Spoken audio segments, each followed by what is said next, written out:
Hi everybody, if you're new to this channel, my name is Pamela. Welcome and welcome back to those who are returning. It is the middle of June, so I thought it would be the perfect time to record my what I read in May.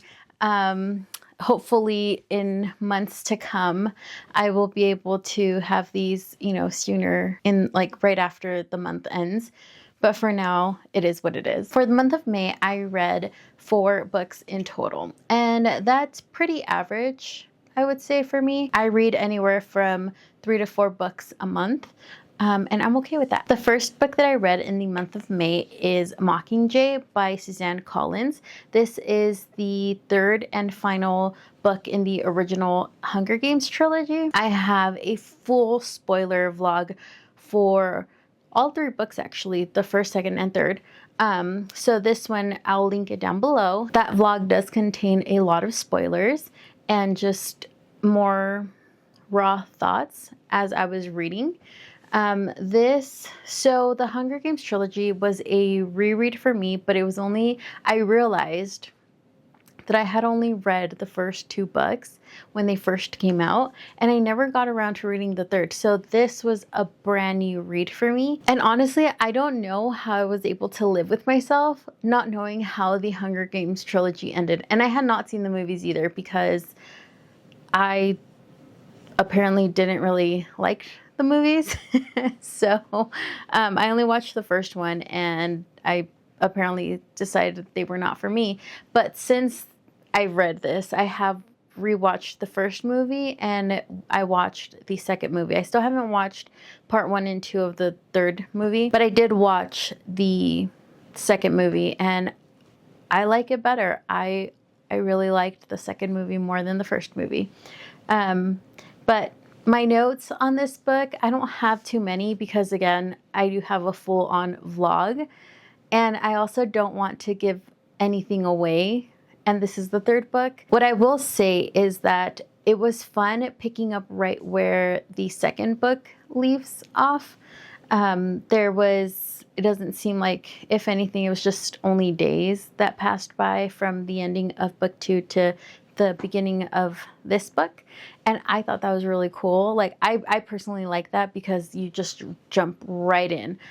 So the stakes are high. There are a lot of questions that are answered for us at the beginning of this book, and I personally think that it enhances the journey that we are on in this book. And the ending to this book did leave me in tears. It's heartbreaking, but it also has its sweet moments. And in general, I did find it to be the perfect ending. And I also love the character growth of Katniss.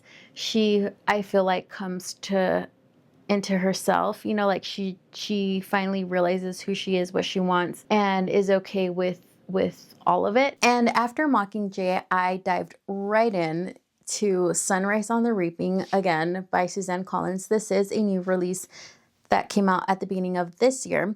And this book is the reason why I did do the entire reread of the Hunger Games trilogy. And I am so thankful that I did that. If you still haven't read this book and you read the Hunger Games many, many years ago, like myself, I highly encourage that you do go ahead and spend that time rereading the original trilogy, because there are so many details in this book that are Easter eggs, but also there's closure to certain moments and certain answers that I personally didn't realize I needed from that trilogy. Anyways, let me get to the point of this book. So in this book, we are following Haymitch. This is Haymitch's story of his own Hunger Games, and we follow him when he is 15, 16. I already forgot his age, but he's a teen.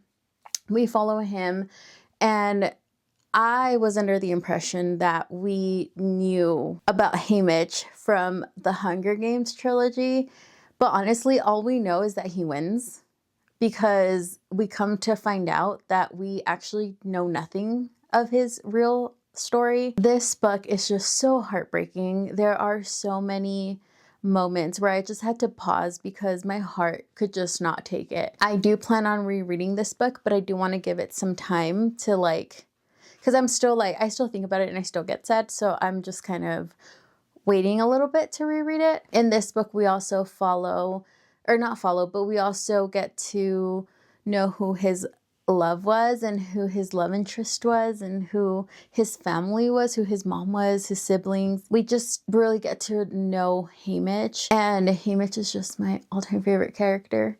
He has so much depth. You realize how strong of a person he actually, like after reading this book, you realize how strong of a person he was in the Hunger Games. Because once you understand his story, a lot of things that he did in the Hunger Games, you realize he did it with a purpose, and you understand that purpose.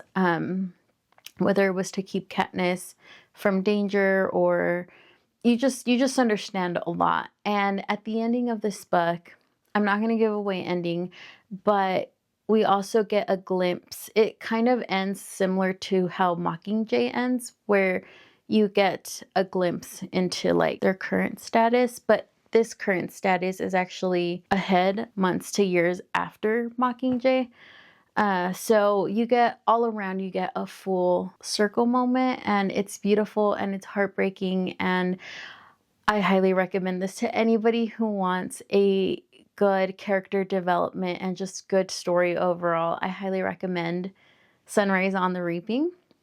It is, as you can tell, I think, one of my favorite books of this year already. The next book that I read is also part of a series, but it is a book that does have an ending, and that is Vera Wong's Guide to Snooping on a Dead Man by Jessie Q. Sutanto. This book had me laughing. It had me craving Chinese food and tea. Vera is just, to me, she's just a lovable character. She is wit, she has attitude, she has, I don't know, like she's just a grandma at heart. But like she says, she is a Chinese grandmother, so therefore she can do whatever she pleases in her head. So this book follows, if you've read the first book, it follows the same setup. So in this one, we are following Vera, and this is right after the events of the first book. And we quickly learn that she has been scammed. And she thinks it's the police, and she calls the police and they tell her that is not it. So she went to the police station, and coming out of the police station, she finds a girl who she realizes, and her mom senses tells her that the girl is in danger, some sort of danger. We don't know what. Vera doesn't know what, but she decides to take things into her own hands, as Vera does. And she gets information of this girl, and this girl's sad because one of her friends has gone missing, and that's where the story begins. So Vera starts to investigate who is this guy, and when she starts to investigate who this guy is, she realizes that the girl doesn't know the guys. They don't really truly know who the guy is, because then she finds other people that were connected to this guy, and she realizes they all know him by different names, and nobody really knows his story or his background or anything. And Vera, she deep dives into it. She gets into trouble, and things get actually pretty serious in this book. At the ending of this book, I think a very important topic gets brought up, and I think Sutanto did an amazing job covering this topic, because it is a topic that is going on in our world. I don't want to say what, because I don't want to give anything away, but this is a good book, and it also has a great message. So yeah, if you want a good summer book, I highly also recommend this one and the first one.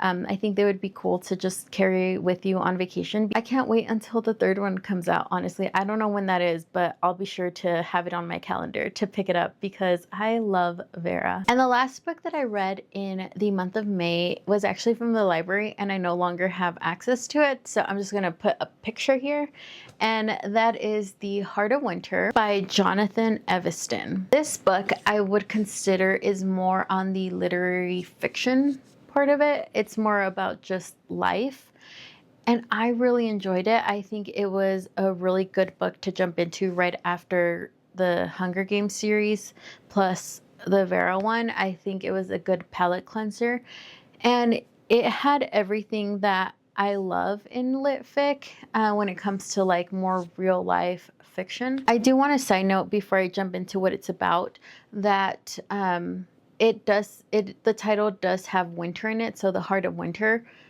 and it's blue. So I thought it was gonna be a book like that was set in winter, and it's not. Winter is the last name of the characters. So just an FYI, if it is on your list and you're putting it off until winter, you don't have to, because it does have a winter season in the book, but it does not revolve around winter. So you can read it now, like it's fine. There's actually a lot of gardening in this book, so I think right now would actually be the perfect time to read it, as it is not about winter. Now, getting back to the point of what the book is about. In this book, we are following Abe and Ruth Winter.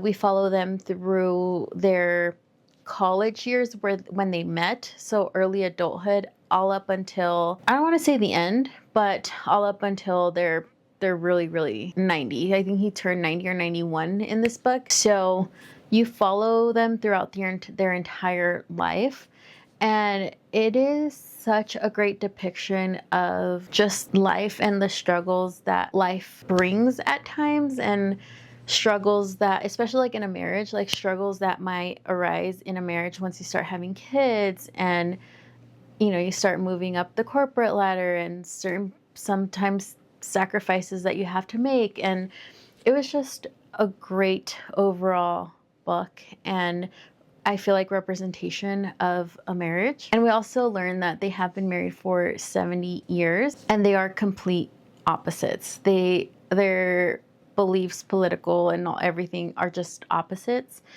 But they still chose to be together and get married and do life together. And I think Evison did a great job showing how Abe and Ruth navigate through loss, aging, love, and the quiet strength it takes to care for each other through life's hardest seasons. So I really recommend it. And yeah, those are the books that I read for the month of May. If you guys also had any favorites, let me know what your favorites were so I can take a look and see if maybe I might enjoy something like that too. So I'll see you guys next time. Bye.